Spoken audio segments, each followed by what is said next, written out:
Hello दोस्तों, welcome to online education planet. तो आज हम करेंगे एचटेट पीजीटी 2019 की सीडीपी। अगर आप एचटेट की तैयारी कर रहे हो तो हमारे चैनल के साथ जुड़ सकते हो। आपको हमारे चैनल में 2019 से लेकर 2023 तक सभी सब्जेक्ट का सॉल्यूशन मिल जाएगा, जिसका लिंक आपको मैं डिस्क्रिप्शन बॉक्स में दे दूँगी। तो फर्स्ट क्वेश्चन स्टार्ट करते हैं। फर्स्ट क्वेश्चन है, पूर्व अधिगम द्वारा वर्तमान अधिगम को धनात्मक रूप से सुसाध्य बनाना। उदाहरण के तौर पर योग संक्रिया द्वारा गुणा संक्रिया को साहित्य सुसाध्य करना इस प्रकार का अधिगम स्थानांतरण कहलाता है। देखो, कुछ लैंग्वेज हिंदी में बहुत ही टफ होते हैं, इंग्लिश में देखते हैं। Positive facilitation of present learning through the past learning. इस क्वेश्चन में बोला गया है कि जो हमारी आज की प्रेजेंट की जो लर्निंग हो रही है, जो हमारी पास्ट की लर्निंग थी, उसका पॉजिटिव इफेक्ट पड़ता है। यानी पास्ट की सीखी गई कोई भी नॉलेज हमारी जो प्रेजेंट में काम आ रही है, तो वो हमारी पॉजिटिव ट्रांसफ़र ऑफ लर्निंग होती है। ठीक है, तो इसमें पूछा है for example addition help multiplication, यानी जो एडिशन है वो हेल्प करता है मल्टीप्लाई के अंतर्गत। ठीक है, तो इस तरह की ट्रांसफ़र ऑफ लर्निंग क्या कहलाती है? तो आइए करते हैं। देखो, इस क्वेश्चन को मैं डिटेल में बताना चाहूँगी क्योंकि थोड़ा सा टफ है। देखो, 3 तरह की हमारी ट्रांसफ़र ऑफ लर्निंग होती है। ट्रांसफ़र ऑफ लर्निंग क्या होता है? यानी जो भी सीखा गया उसका ट्रांसफ़र होना। ठीक है, देखो 3 तरह की हमारी ट्रांसफ़र ऑफ लर्निंग होती है। कौन कौन सी होती है? एक होती है हमारी पॉजिटिव ट्रांसफ़र ऑफ लर्निंग, एक होती है नेगेटिव ट्रांसफ़र ऑफ लर्निंग, एक होती है हमारी zero transfer of learning. Positive transfer of learning के दौरान क्या होता है कि जो भी हमने पीछे कुछ सीखी है, कोई भी नॉलेज है, वो न्यू नॉलेज के अंतर्गत यानी नए ज्ञान के अंतर्गत उसके अंतर्गत हेल्प करती है। ठीक है, और जो नेगेटिव लर्निंग होती है वो क्या होती है? जो हमने पास्ट में चीज़ें सीखी है वो प्रेजेंट में बाधा डाल रही है, रुकावट डाल रही है। ठीक है, और ज़ीरो ट्रांसफ़र ऑफ लर्निंग के अंतर्गत होता है कि पास्ट में जो भी चीज़ें सीखी हैं हमने, उसका प्रेजेंट से कोई भी मतलब नहीं है। मतलब ना कोई ट्रांसफ़र होता है, ना कोई पॉजिटिव इफेक्ट होता है, ना कोई नेगेटिव इफेक्ट होता है। ठीक है, ये 3 तरह की हमारी ट्रांसफ़र ऑफ लर्निंग होती है। लेकिन इस क्वेश्चन में हमें सब टाइप पूछा है। देखो, पॉजिटिव ट्रांसफ़र ऑफ लर्निंग के 3 सब टाइप होते हैं। कौन कौन से होते हैं? एक हमारी होती है हॉरिजेंटल, ठीक है, एक हमारी होती है वर्टिकल, और एक हमारी होती है बायलेटरल। ऑप्शन में भी दी हुई है। देखो, हॉरिजेंटल ट्रांसफ़र ऑफ लर्निंग क्या होती है? इसमें होता है कि सेम लेवल पर लर्निंग होती है। यानी आज सीखो या फिर कल सीखो, आप सेम लेवल पर कुछ भी चीज़ें सीख रहे हो, तो ये हमारी होती है हॉरिजेंटल लेवल ऑफ लर्निंग, यानी सेम लेवल पर आप कुछ सीख रहे हो। देखो, इसको भी 2 भागों में बांटा जाता है, इसलिए बता रही हूँ मैं इतना डिटेल में क्योंकि ये क्वेश्चन बहुत ही ज़्यादा डिटेल के अंतर्गत पूछा गया। तो हॉरिजेंटल लर्निंग को भी 2 भागों में बांटा जाता है। एक होती है हमारी लेटरल लर्निंग और एक होती है हमारी सिक्वेंशियल लर्निंग। ठीक है, देखो, सिक्वेंशियल लर्निंग क्या होती है? जब हम कोई भी चीज़ें सीक्वेंस में सीखे, जैसे फॉर एग्जांपल पहले माइनस सीखे, फिर प्लस, मल्टीप्लाई, डिवाइड, इस तरह से हम सीक्वेंस में कोई चीज़ें सीखते हैं। ठीक है, लेटरल लर्निंग होती है जब आपने किसी से सीखा वैसा ही आपने बताया। यानी फॉर एग्जाम्पल अगर बच्चा क्लास में आज सीखता है 1 + 2 3 होते हैं, और वो घर जाकर सिर्फ यही बताए कि 1 + 2 = में 3 होते हैं, यानी जैसा उसने सीखा वैसा ही उसने बताया, ये हमारी होती है लेटरल लर्निंग। ठीक है, देखो, इस क्वेश्चन में क्या पूछा था? इस क्वेश्चन में पूछा था कि एडिशन हेल्प करते हैं मल्टीप्लिकेशन में। देखो, तो ये हमारी कौन सी लर्निंग होगी? सिक्वेंशियल लर्निंग, यानी सीक्वेंस में चीज़ें चल रही है। तो इसका जो आंसर हो जाएगा वो हो जाएगा सिक्वेंशियल लर्निंग। ठीक है, हम वर्टिकल लर्निंग भी जान लेते हैं क्योंकि इसमें ऑप्शन में दिया हुआ है। वर्टिकल लर्निंग होती है डिफरेंट लेवल पर सीखना, यानी बच्चा जो है माइनस से डायरेक्ट परसेंटेज सीखे। ठीक है, ये हमारी होती है वर्टिकल लर्निंग। ठीक है, और बायलेटरल लर्निंग होती है एक हाथ का काम दूसरे से करवाते, यानी फॉर एग्जांपल अगर कोई पर्सन लेफ्ट हैंड से लिखता है, अगर वो राइट हैंड से लिखने लग जाए, तो ये हमारी होती है बायलैटरल लर्निंग, यानी एक अंग का यानी कोई भी बॉडी पार्ट का काम दूसरे से कराना। दोबारा रिपीट करा देती हूँ, हमारी 3 तरह की ट्रांसफ़र ऑफ लर्निंग होती है। कौन कौन सी होती है? एक होती है पॉजिटिव ट्रांसफ़र ऑफ लर्निंग, एक होती है नेगेटिव, एक होती है ज़ीरो।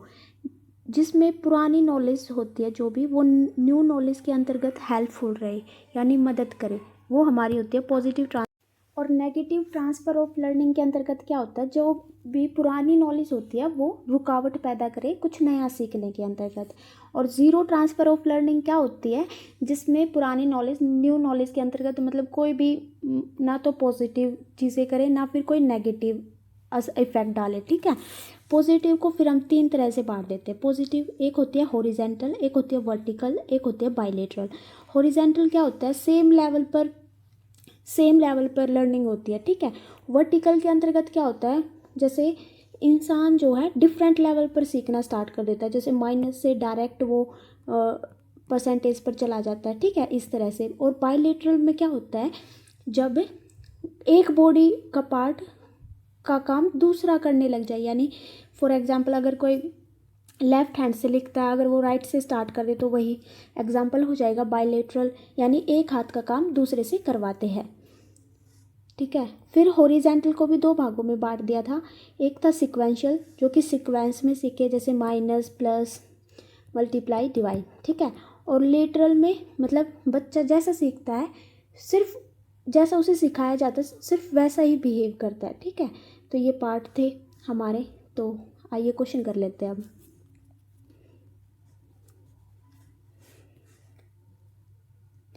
तो इसके अंतर्गत क्या था कि एडिशन हेल्प करता है, मतलब एडिशन हेल्प करता है मल्टीप्लाई में।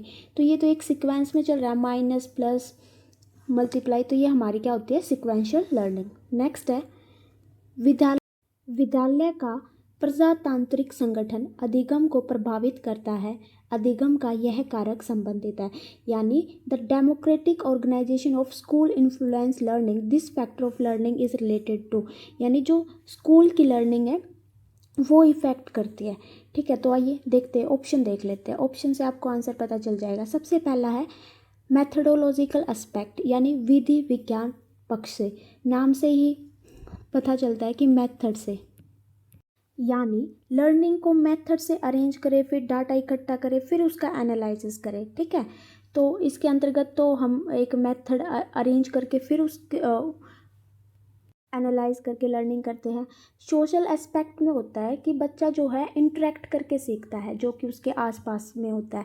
तो स्कूल में कौन सी लर्निंग होती है, हमारी सोशल एस्पेक्ट होती है, यानी बच्चा जो है इंटरेक्शन करके सीखता है, दूसरों को देख कर सीखता है। तो इसका जो आंसर हो जाएगा वो हो जाएगा हमारा option number 2, social aspect. Next option देखते हैं, फिजियोलॉजी एस्पेक्ट।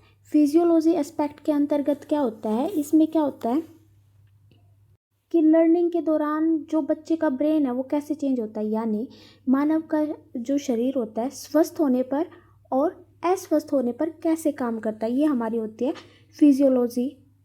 Physiological aspect.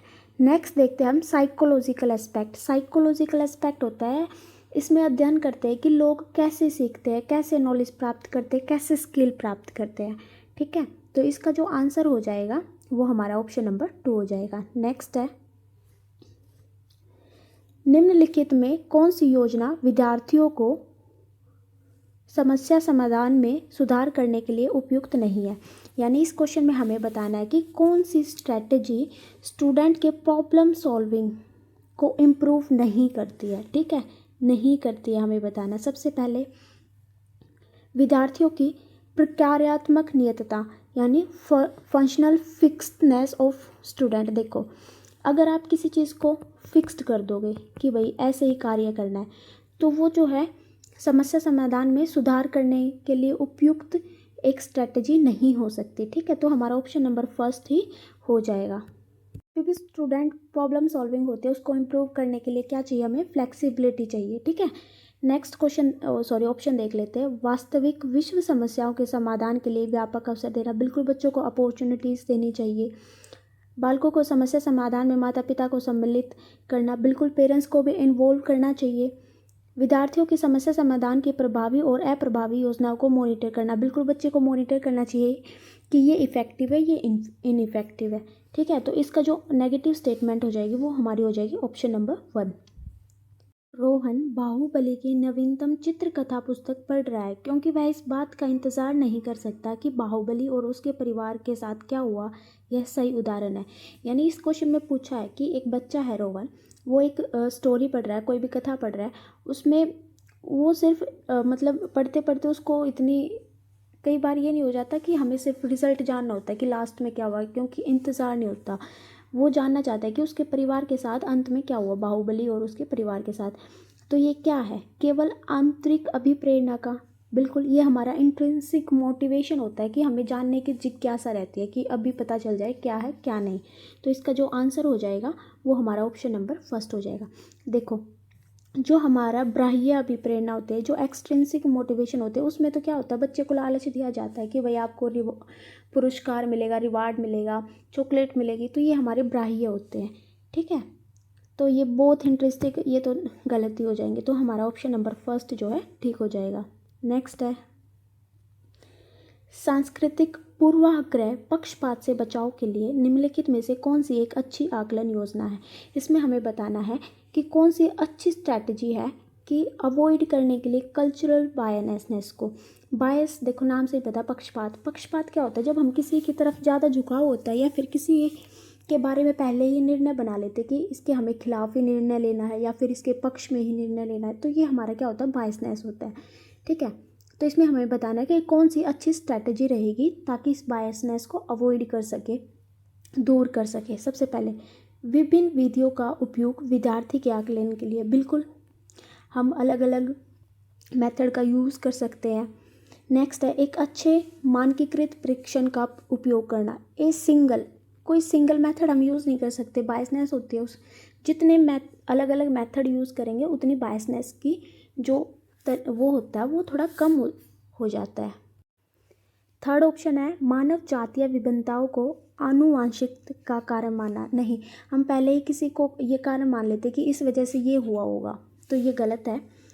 तो जो हमारा ऑप्शन हो जाएगा वो इसका आंसर ऑप्शन नंबर फर्स्ट ही हो जाएगा, ठीक है। नेक्स्ट, कोलबर्ग के सिद्धांत में किस स्तर पर नैतिक विकास बाह्य मानकों पर आधारित नहीं होकर आंतरिकरण पर आधारित होता है। इस क्वेश्चन में पूछा है कि जो कोलबर्ग की थ्योरी थी, क्या कौन सी थ्योरी थी, मॉरल डेवलपमेंट थ्योरी।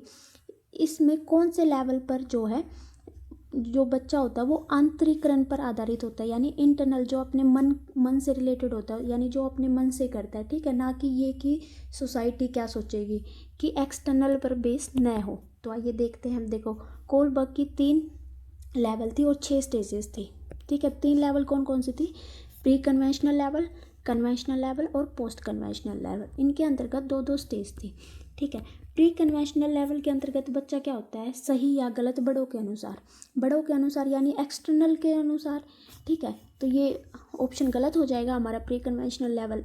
नेक्स्ट हमारा कन्वेंशनल लेवल, इसमें जो बच्चा होता है वो फैमिली या फिर सोसाइटी के सामने अच्छा बना रहता है। देखो, ये भी एक्सटर्नल यानी जो बाह्य है उनके ऊपर डिपेंड है, तो ये भी नहीं होगा। ये आंसर हो जाएगा हमारा ऑप्शन नंबर 3 यानी पोस्ट कन्वेंशनल लेवल। इसमें बच्चा जो है अपने भले के लिए लोगों के भले के लिए रूल तोड़ता है, ठीक है, जिसमें वो अपनी इंडिविजुअल राइट्स और सोशल कॉन्ट्रैक्ट या फिर सबके बेनिफिट के लिए अपनी थिंकिंग देखता है, यानी इंटरनल होता है ये इसका बच्चों का, ठीक है। तो हमारा ऑप्शन नंबर 3 जो है ठीक हो जाएगा। नेक्स्ट है, एक बालक का आहार उसकी लंबाई कितनी होगी इसको प्रभावित करता है। इसके अंतर्गत बोला गया कि एक बच्चे का जो भी न्यूट्रिशन होता है ये उस पर डिपेंड करता है कि उसकी लंबाई कितनी होगी, और यहाँ तक कि बालक कितने प्रभावी तरीके से चिंतन कर सकता है, यानी कितने प्रभावी तरीके से बच्चा जो है सोच सकता है और समस्याओं का समाधान करेगा, इसको भी प्रभावित करता है। इस उदाहरण में विकास मुख्यतः प्रभावित करता है। इसमें पूछा है कि बच्चा मतलब ऐसा कौन सा विकास का मुख्यतः प्रभावित कारक है जिसमें बच्चा जो है अपनी प्रॉब्लम को सॉल्व कर सकता है और सोच सकता है। ये किस चीज़ से प्रभाव पड़ता है, देखो हेरिडिटी से नहीं पड़ता है, ये पड़ता है हमारा इन्वायरमेंट से। तो ऑप्शन नंबर 2 हमारा ठीक हो जाएगा। क्यों पड़ता है, क्योंकि बच्चा जैसे इन्वायरमेंट में रहता है ना वैसी चीज़ें ग्रहण करना शुरू कर देता है। फॉर एग्ज़ाम्पल, अगर बच्चे का ग्रुप इंटेलिजेंट बच्चों के साथ है या फिर पढ़ने वालों के साथ है तो बच्चा उसी तरह की हरकतें करने लग जाता है, यानी पढ़ना स्टार्ट कर देता है। और अगर बच्चे का ग्रुप या फिर उसकी जो संगत है वो ख़राब बच्चों के साथ पढ़ जाती है तो वो उसी तरह से बिहेव करना स्टार्ट कर देता है। तो इसमें पूछा कि बच्चा जो है प्रॉब्लम का सॉल्यूशन करने लगता है और अच्छे से सोच सकता है, थिंकिंग ये किस चीज़ से प्रभावित होती है, ये इन्वायरमेंट से प्रभावित होती है। तो हमारा ऑप्शन नंबर 2 जो है ठीक हो जाएगा। नेक्स्ट है, निम्नलिखित में से कौन सी योजना विद्यार्थियों में क्रांतिक आलोचनात्मक चिंतन कौशल के विकास को सर्वोत्तम प्रकार से पोषित करती है। इस क्वेश्चन में पूछा गया कि विच टीचिंग स्ट्रैटेजी, यानी ऐसी कौन सी टीचिंग स्ट्रैटेजी है जो कि क्रिटिकल थिंकिंग के बच्चे होते हैं उनकी स्किल्स में डेवलपमेंट यानी तेज़ी से डेवलपमेंट करती है। ऐसी कौन सी टीचिंग स्ट्रैटेजी है जो बच्चों के लिए हेल्पफुल रहेगी, जो कि क्रिटिकल थिंकिंग के स्टूडेंट होते हैं।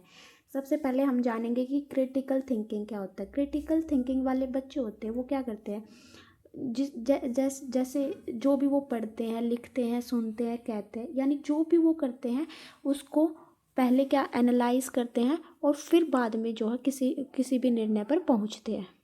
मतलब जो भी वो करते हैं उसको एनालाइज करके फिर डिसीजन लेते हैं। ठीक है, तो सबसे पहले अब हम देखेंगे कि कौन सी टीचिंग स्ट्रैटेजी उनके लिए हेल्पफुल रहेगी। तो फर्स्ट है हमारा giving a multiple choice test. अगर उनको हम MCQ का टेस्ट देते हैं तो उनमें तो क्रिटिकल थिंकिंग होगी ही नहीं, उसके अंतर्गत सिर्फ टिक मार्क करना रहता है, तो ये हमारा ऑप्शन नहीं होगा। नेक्स्ट है assignment for student to create timelines of important historical dates. बिल्कुल भी नहीं कि इसमें जो है बच्चे को एक असाइनमेंट दे देते कि जो जो हिस्टोरिकल जो भी पास्ट में जो भी हुआ था उसे याद करके आप एक असाइनमेंट लिखो, ऐसा भी नहीं। Giving worksheet to student that require them to recall the facts present in their textbook, यानी जो भी चीज़ें उसकी टेक्स्ट बुक के अंतर्गत है उनको रिकॉल करके याद करके फिर एक वर्कशीट बनानी है, ये भी नहीं। Presenting student with statement such as Lal Bahadur Shastri was our greatest prime minister to defend और रिफ्यूट, ये हमारा ऑप्शन ठीक हो जाएगा। इसमें बच्चे की क्या होगी, थिंकिंग काम करेगी। ठीक है, क्योंकि लाल बहादुर शास्त्री पर उसके अपने अंदर के विचार जो है उसके अंतर्गत स्पष्ट रूप से प्रकट कर पाएगा। तो यही क्रिटिकल थिंकिंग वाले बच्चों की एक मतलब महत्वता होती है कि जिसमें वो अपने विचार को लेकर, अपने निर्णय को लेकर स्पष्ट रहते हैं। तो ये हमारा ऑप्शन नंबर 4 जो है ठीक हो जाएगा। नेक्स्ट है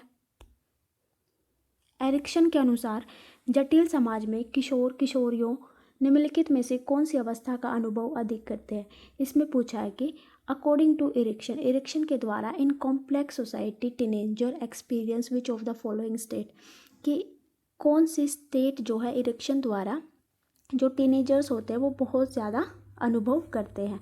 देखो, तो एरिक्सन की थ्योरी थी, क्या नाम था, साइको सोशल थ्योरी।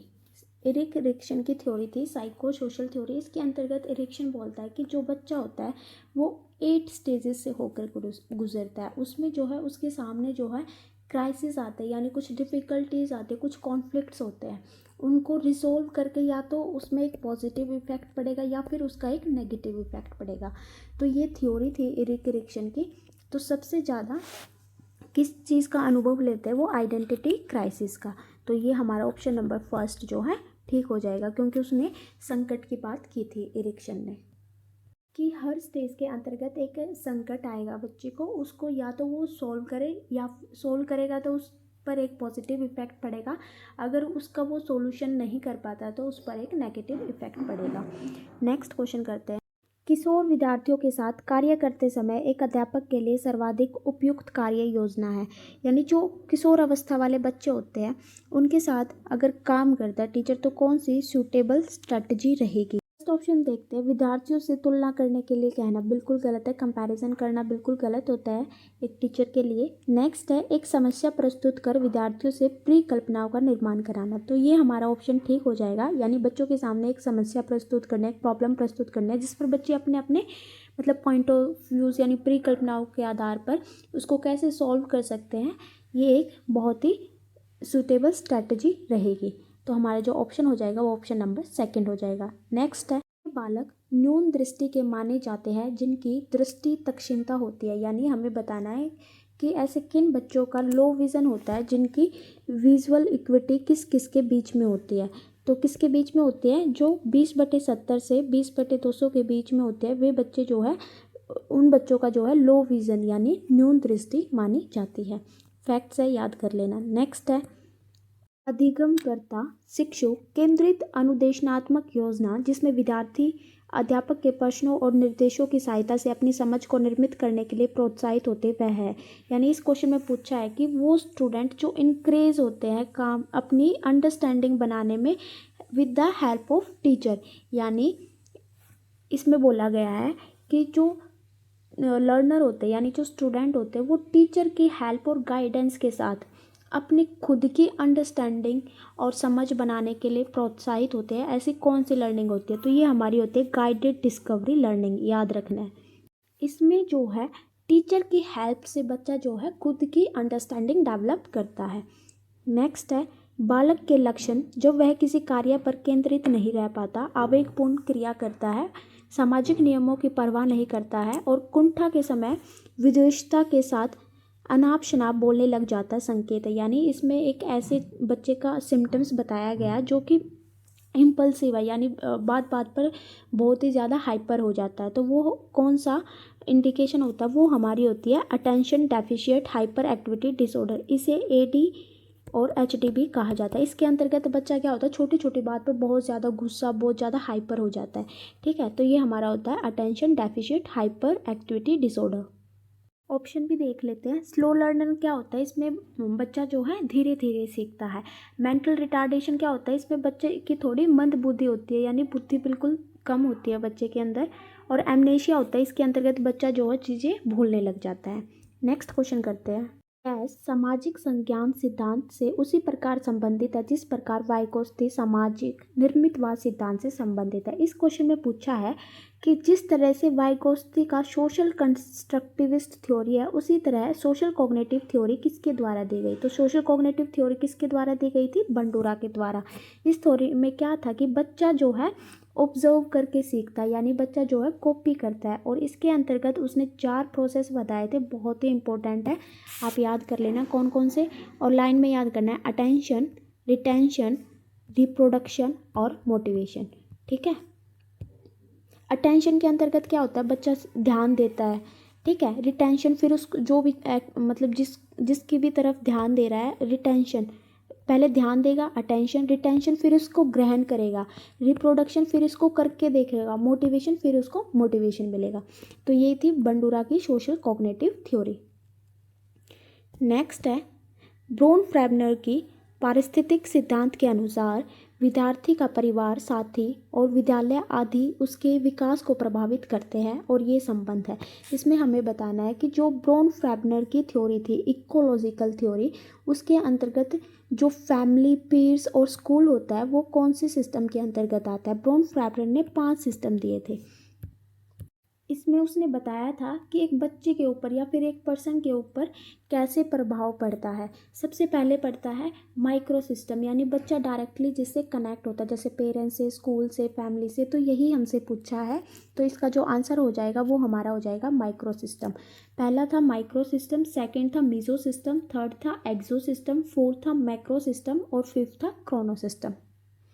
नेक्स्ट है वाइगोत्स्की के अनुसार कार्य करने की वह सीमा जो बालक अकेले के लिए बहुत कठिन हो परंतु प्रौढ़ और अधिक कुशल साथी की सहायता से करना संभव हो कहलाती है। इस क्वेश्चन में हमें बताना है कि वाइगोत्स्की की थ्योरी के अनुसार कौन सी थ्योरी थी? वाइगोत्स्की की थ्योरी थी सोशो कल्चर थ्योरी। वाइगोत्स्की की कौन सी थ्योरी थी? Socio culture. एक मिनट गाइस। वाइगोत्स्की की सोशल कल्चर थ्योरी के अनुसार बच्चा जो है मतलब उसके खुद के लिए तो डिफ़िकल्ट है काम करने के लिए, लेकिन वो किसी की अगर हेल्प मिल जाए तो पॉसिबल है वो कर सके। तो इसको क्या बोलते हैं? इसको बोलते हैं जेडपीटी, यानी जोन ऑफ प्रॉक्सिमल डेवलपमेंट। यानी जेडपीडी के अंतर्गत होता है, ये गैप होता है किस किस के बीच में? बच्चा जो खुद कर सकता है और बच्चा किसी की हेल्प से कर सकता है। तो ये हमारा होता है जेडपीडी। स्कैप फोल्डिंग और जेडपीडी में डिफरेंस समझना बहुत ही ज़रूरी है, क्योंकि ये दोनों वाइगोत्स्की के ही कंसेप्ट है। जेडपीडी के अंतर्गत तो है कि बच्चा या तो खुद कर सकता है या फिर किसी की हेल्प से कर सकता है, इनके बीच के गैप को जेडपीडी बोलते हैं। स्कैप फोल्डिंग क्या होता है? इसमें बच्चे को टेम्प्रेरी सपोर्ट दिया जाता है ताकि बच्चा अपना जो भी गोल है, उसका जो भी लक्ष्य है वो अचीव कर सके। तो इसका जो आंसर हो जाएगा वो फोर्थ हो जाएगा। नेक्स्ट है पियाजे के अनुसार निम्नलिखित में से कौन सी विशेषता बालकों के औपचारिक क्रियात्मक अवस्था से संबंधित नहीं है। इसमें हमें बताना है कि ऐसी कौन सी कैरेक्टरिस्टिक है जो फॉर्मल ऑपरेशन स्टेज से रिलेटेड नहीं है। तो पियाजे ने 4 स्टेज दी थी, कैसे याद करते हैं, SPCF, sensory motor, pre operational, concrete operational और फॉर्मल ऑपरेशनल। फॉर्मल ऑपरेशनल की जो स्टेज होती है वो 7 से 11 वर्ष के लिए होती है, आपको ये भी याद रखना है। तो इसमें पूछा है कि कौन सी करैक्टरिस्टिक नहीं है। तो फॉर्मल ऑपरेशन की क्या क्या करैक्टरिस्टिक होती है, इसमें बच्चा जो है एब्स्ट्रैक्ट थिंकिंग करने लग जाता है, यानी जो आंखों के सामने नहीं भी है, उसके ऊपर भी सोच विचार करने लगता है। ठीक है, ये भी एक करैक्टरिस्टिक है।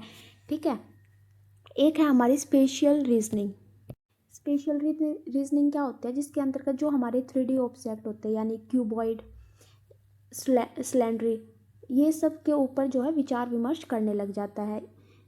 नेक्स्ट है हमारी जो आइडियलिस्टिक रीजनिंग होती है, ये इसका आंसर हो जाएगा, ये फॉर्मल स्टेज के अंतर्गत नहीं आते। आइडियलिस्टिक रीजनिंग होती है जिसमें बच्चा मानता है कि जो भी उसका आइडिया होता है, यानी जो भी उसका विचार होता है मन के अंतर्गत, बच्चा मानता है कि वही रियलिटी होती है, लेकिन ऐसा नहीं होता है। तो ये हमारा ऑप्शन नंबर 2 जो है ठीक हो जाएगा।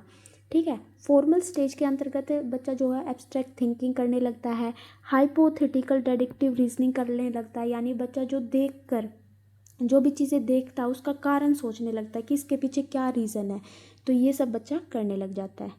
नेक्स्ट है पारुल के बुद्धि परीक्षण उसे औसत और औसत से अधिक बुद्धि को दर्शाते हैं, जबकि उसके पठन वर्तनी सामाजिक विज्ञान और विज्ञान के ग्रेड अत्यधिक न्यून कम है। उसके गणित के ग्रेड काफ़ी अच्छे हैं, लेकिन कौशल पर्याप्त है। तो पारुल को मुख्यतः है। तो इस क्वेश्चन में पूछा है कि पारुल जो है मैथ्स में तो अच्छी है, यानी गणित में तो वो अच्छी है।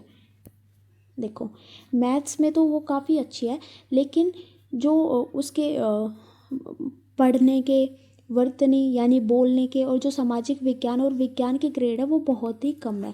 तो ये कौन सी है, तो ये हमारी होती है डिसलेक्सिया, यानी ऑप्शन नंबर 3 के अंतर्गत बच्चे के अंतर्गत जो है रीडिंग डिसऑर्डर होता है, यानी स्पेलिंग में डिफ़िकल्टी होती है, रीडिंग करते वक्त डिफ़िकल्टी होती है। तो ये हमारी होती है डिसलेक्सिया। देखो, इसमें रीडिंग डिफ़िकल्टी थी ना, रीडिंग और स्पेलिंग और सोशल साइंस से रिलेटेड, तो वो हमारी होती है डिसलेक्सिया।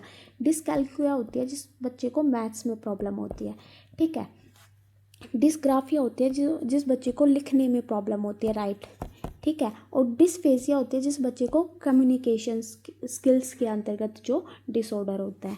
तो इसका जो आंसर हो जाएगा वो ऑप्शन नंबर 3 हो जाएगा। नेक्स्ट है निम्नलिखित में से कौन सा प्रश्न विद्यार्थियों को अपने प्रयोजन पर विवेचना करने में सर्वाधिक सही है। इस क्वेश्चन में हमें बताना है कि ऐसा कौन सा क्वेश्चन है जो स्टूडेंट को खुद के पर्पस दिखाने में अत्यधिक मतलब हेल्पफुल रहता है। तो कौन सा होगा, what is the most important to you in your life. तो पहला ही हमारा ठीक हो जाएगा।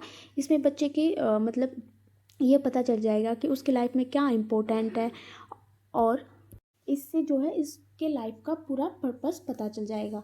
तो हमारे जो ऑप्शन नंबर 1 जो है ठीक हो जाएगा। नेक्स्ट है प्रतिभाशाली बालकों के लिए निम्नलिखित में से कौन सा कार्यक्रम उपयुक्त नहीं है। इसमें हमें बताना है कि जो गिफ्टेड चिल्ड्रन होते हैं उनके लिए कौन सा प्रोग्राम ठीक नहीं है। सबसे पहले स्पेशल क्लासेस, तो ये तो प्रोग्राम चाहिए बच्चों के लिए। जो गिफ्टेड चिल्ड्रन होते हैं उनके लिए स्पेशल क्लासेस अरेंज करना, ताकि वो अपनी फील्ड में और अच्छा कर सके। रेमेडियल टीचिंग जो है गिफ्टेड स्टूडेंट्स के लिए नहीं होती है। तो हमारा ऑप्शन नंबर 2 हो जाएगा। रेमेडियल टीचिंग क्या होते हैं, यानी बच्चे का डायग्नोसिस करके फिर उसका उपचार करना। ठीक है, फिर बताना कि यहाँ पर ये आपकी मिस्टेक है। ठीक है, ये हमारी होती है रेमेडियल टीचिंग। एक्सीलरेशन क्या होता है, के अंतर्गत होता है कि कम समय के अंदर बच्चे को ज़्यादा चुनौतीपूर्ण कार्य देना। तो इसका जो आंसर हो जाएगा वो ऑप्शन नंबर 2 हो जाएगा। नेक्स्ट है किशोर जन मुख्यतः बालिकाएं कठोर आहार आदतों और अत्यधिक अभ्यास कार्य को करने लगती है। किशोरों को यह आहार संबंधी विकार कहलाता है। हमें बताना है कि जो लड़कियां मेनली जो है डाइटिंग करती है, यानी खाना कम खाती है और एक्सरसाइज ज़्यादा करती है, वो कौन सा डिसऑर्डर होता है। तो वो हमारा होता है एनोरेक्सिया नर्वोसा। ठीक है, इसके अंतर्गत जो है लड़कियां जो है खाना कम खाती है और एक्सरसाइज ज़्यादा करती है। बुलिमिया नर्वोसा क्या होता है, इसके अंतर्गत क्या होता है कि एक ही बार में बच्चा जो है ज़्यादा भोजन कर लेता है, ठीक है। और ऑब्सेसिव कंपल्सिव न्यूरोसिस क्या होता है, इसमें व्यक्ति बार बार एक जैसा व्यवहार करने लगता है और उसको उसकी जो स्थितियाँ बिल्कुल भी नियंत्रण में नहीं रहती है। तो जब खाना जो है कम खाते हैं और एक्सरसाइज ज़्यादा करते हैं वो हमारा होता है एनोरेक्सिया, यानी ऑप्शन नंबर फर्स्ट। निम्नलिखित में से कौन सा कथन समावेशी शब्द को सर्वाधिक उपयुक्त रूप से परिभाषित करता है, यानी इंक्लूसिव वर्ड को सबसे ज़्यादा जो है डिफाइन करता है, हमें बताना है। तो आइए देखते हैं। फर्स्ट क्या है, educating children with special need in special school. बिल्कुल भी नहीं, जो स्पेशल बच्चे होते हैं उनको स्पेशल स्कूल में एजुकेशन दी जाए, ये इंक्लूजन में नहीं होता है। इंक्लूजन में क्या होता है, सभी बच्चों को मतलब सभी बच्चों को शिक्षा देना और जो स्पेशल स्टूडेंट्स होते हैं उनकी जो भी नीड होती है, आवश्यकता होती है, उनको पूरी करना। नेक्स्ट है educated children with special need in special classroom of school. बिल्कुल भी नहीं, स्पेशल क्लासरूम बिल्कुल अरेंज नहीं करना चाहिए, उन्हें सभी बच्चों के साथ शिक्षा देनी चाहिए। नेक्स्ट है educating children with special need most of the time in regular classes, यानी विशेष आवश्यकता वाले बालकों को सामान्य कक्षा में अधिकतम समय शिक्षा देना। बिल्कुल भी नहीं, रेगुलर क्लासेस के अंतर्गत कभी कभी नहीं, हमेशा। तो हमारा जो ऑप्शन नंबर 4 था वो ठीक हो जाएगा। इसमें क्या है, विशेष आवश्यकता वाले बालकों को सामान्य कक्षा में पूरे समय के लिए शिक्षा देना। नेक्स्ट, संवेगों की प्रकृति के बारे में निम्नलिखित में से कौन सा कथन सही है, इसमें हमें बताना है कि कौन सा नेचर ऑफ इमोशन में करेक्ट स्टेटमेंट है। तो पहला देखते हैं, emotion expression are modified by learning. जो इमोशन के एक्सप्रेशन है वो चेंज हो जाते हैं लर्निंग से, बिल्कुल ठीक है। नेक्स्ट है, emotion are permanent state of organism. Emotion जो है परमानेंट नहीं होते हैं, ये हमारे जो है स्थिति पर निर्भर करते हैं, कि सिचुएशन के ऊपर निर्भर करते हैं कि किस टाइम कैसी सिचुएशन है। Emotion are aroused by internal stimuli. बिल्कुल भी नहीं, इमोशन जो है हमारी बाहरी प्रतिक्रिया से होते हैं, कि बाहर का इन्वायरमेंट है उसका हमारे ऊपर कैसा इफेक्ट पड़ रहा है, उस तरह के इमोशन आते हैं। Certain facial expression of emotion have different meaning. बिल्कुल भी नहीं, जो हमारे निश्चित फेशियल एक्सप्रेशन, मान लो अगर ये रोने वाला अगर हमारा फेशियल एक्सप्रेशन है तो इसके डिफरेंट मीनिंग थोड़ी ना होंगे, इसका मतलब दुखी ही होगा, रोना ही होगा, तो ये भी हमारा गलत हो जाएगा। इसमें हमें ठीक बताना था, तो हमारा ऑप्शन नंबर फर्स्ट जो है ठीक हो जाएगा।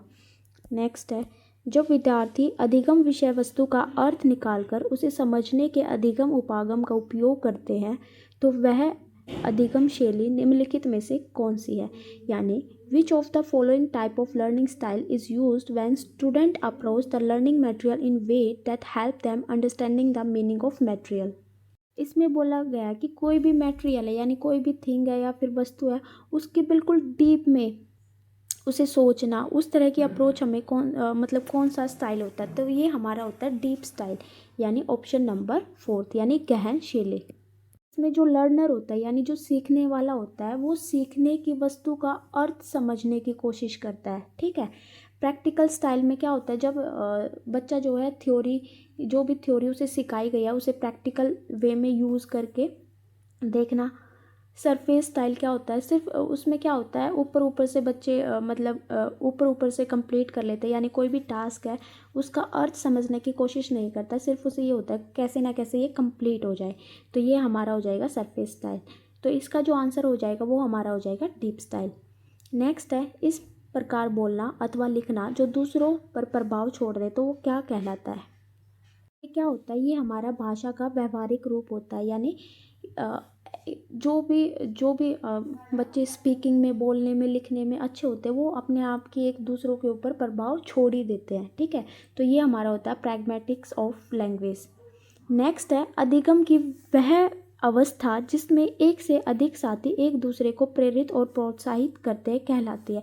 इसमें हमें पूछा है कि लर्निंग की वो सिचुएशन जिसमें बहुत सारे पार्टनर मिलकर आपस में एक दूसरे को इनक्रेज करते हैं और सीखते हैं, वो क्या बोलते हैं, उसे बोलते हैं हम कोऑपरेटिव लर्निंग। तो हमारा जो आंसर हो जाएगा वो हो जाएगा ऑप्शन नंबर 3। नेक्स्ट है, निम्नलिखित में से कौन सा कथन बालक विकास के सिद्धांत के बारे में गलत है। हमें बताना है कि कौन सी स्टेटमेंट इनकरेक्ट है प्रिंसिपल ऑफ चाइल्ड डेवलपमेंट के अंतर्गत। फर्स्ट है development follow a definite and predictable pattern, बिल्कुल ठीक है। विकास एक निश्चित और पूर्व अनुमानित रूप से हो सकता है, यानी अनुमान लगा सकते हैं डेवलपमेंट का। All individual are similar in their development, यानी कि सभी व्यक्ति उनके विकास में समान होते, बिल्कुल भी नहीं। हर किसी का विकास जो है अलग होता है, इंडिविजुअल का विकास अपना अलग होता है। तो इसमें हमें इनकरेक्ट बताना था, तो हमारा ऑप्शन नंबर 2 जो है ठीक हो जाएगा। नेक्स्ट है गार्डनर के अनुसार दूसरों के मूड, मनोदशा, स्वभाव, अभिप्रेरणाओं और इरादों को पहचानने और उपयुक्त अनुक्रिया करने की योग्यता कहलाती है, यानी according to Gardner the ability to detect and respond appropriately to the moods, temperaments, motivation and intention of other, यानी किसी दूसरे के मूड या फिर उनके टेम्परमेंट्स को पहचानने की कौन सी प्रक्रिया होती है, कौन सी योग्यता होती है, वो बतानी है हमें। ये हमारी होती है इंटरपर्सनल इंटेलिजेंस, जिसमें जो है यानी ऐसी एबिलिटी होती है जिसमें हम दूसरों के मूड को, स्वभाव को, इरादों को पहचान सकते हैं।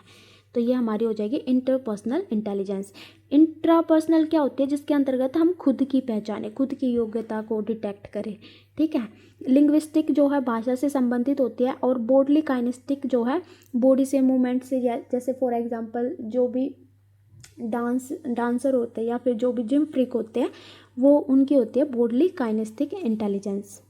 नेक्स्ट है पियाजे के अनुसार किशोरों की वास्तविक सांसारिक परिस्थितियों को देखे बिना साप्ताहिक कथनों के तर्कों का मूल्यांकन करने की योग्यता है, यानी अकॉर्डिंग टू पियाजे के अनुसार अडोलसेंट की एक ऐसी एबिलिटी जो इवेल्युएट करती है वर्बल स्टेटमेंट के लॉजिक को बिना किसी रियल वर्ड के सर्कमस्टांसेस से। ये हमारी होती है प्रोपोजिशनल थॉट, यानी इसके अंतर्गत जो किशोर की क्षमता, जिसमें वे केवल अपने शब्द या फिर वाक्य के आधार पर यह निर्धारित कर सकते हैं कि ये जो लॉजिक है ये उचित है या नहीं है। तो ये हमारा होता है प्रोपोजिशनल थॉट, ठीक है, यानी तर्क को विचार के साथ जोड़ते हैं। नेक्स्ट और लास्ट है हमारा निम्नलिखित में से किस मनोवैज्ञानिक ने किशोर अवस्था को परिभाषित किया कि किशोर अवस्था वह काल अवधि है जिसमें बालक और बालिकाएं मानसिक, संवेगात्मक, सामाजिक और शारीरिक रूप से बाल्यावस्था से प्रौढ़ अवस्था की ओर जाते हैं। इसमें हमें बताना है कि बॉयज़ और गर्ल्स जो है मतलब अडल्टहुड, मेंटली, इमोशनल रूप से चाइल्डहुड से अडोलसेंस की तरफ जाते हैं। तो ये किसने बोला था, ये बोला था A.T. जर्सिल्ड ने, यानी ऑप्शन नंबर फर्स्ट। तो यहाँ पर हमारा 2019 का PGT ख़त्म होता है। अगर आपको वीडियो पसंद आए तो please like, share and comments. Thank you so much.